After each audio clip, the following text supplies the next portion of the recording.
اشترك في القناة واضغط لايك وصلى على النبي علشان القصة الجاية يمكن تكون عنك.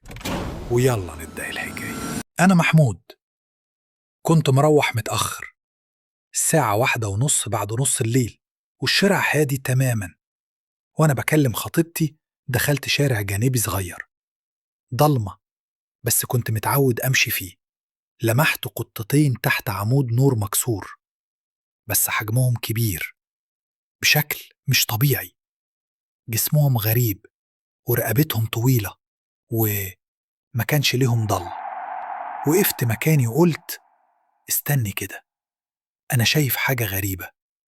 لكن صوت عيال صغير بيعيط طلع من ناحيتهم، من بوق القطة نفسها.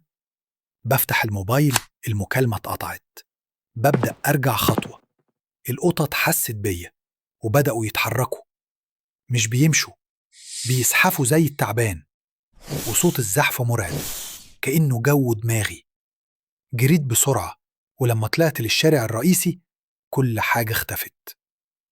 الساعة لسه 1:30. كلمت خطيبتي، ردت وقالت لي كنت سايبني ليه ساكت كده؟ ومن يومها ما عدتش من الشارع ده تاني. بس السؤال، هل هم كانوا جن ولا ايه؟